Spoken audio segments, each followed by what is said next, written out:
এক ভাই প্রশ্ন করেছিলেন এবং এক বোনও প্রশ্ন করেছেন, কয়েকজন একাধিকভাবে প্রশ্ন আসছে যে হুজুর আমাদের অনেক সম্পদ আছে, তা আমরা কি একা একা হজ করতে পারবো? তো বোনরা বলবো, রসুল করিম সাল্লাল্লাহু আলাইহি সাল্লামের হাদিস, মুসলিম শরীফ হাদিসে রসুল করিম সাল্লাল্লাহু আলাইহি সাল্লাম বলেন, লা তুসাফিল মারআতু ইল্লা মা আজি মাহরামিন। মুসলিম শরীফে আরো একটা রওয়ায়াত আছে, রসুল করিম সাল্লাল্লাহু আলাইহি সাল্লাম বলেন, মহিলা 3 দিনের সফর, এত দূর পরিমাণ সফর, যে সফরে সে একা সফর করতে পারবে না মাহরাম ছাড়া। মুসলিম শরীফের একটা রওয়ায়াত আছে, 2 দিনের সফর সে একা এরকম ভাবে সফর করতে পারবে না।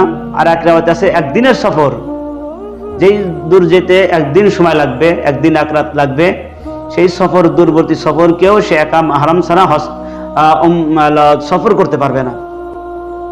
আর এখানে তো এক হাদিস আছে, লা তুসাফিল মারআতু ইল্লা মা আজি মাহরামিন, মহিলা হজ হোক উমরা হোক মাহরাম ছাড়া সে সফর করতে পারবে না।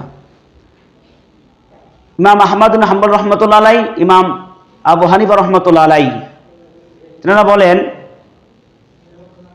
মহিলা মানুষ যতই সম্পদ থাক, তা যদি মাহরাম না থাকে তাহলে সে মাহরাম ছাড়া হজ করতে পারবে না।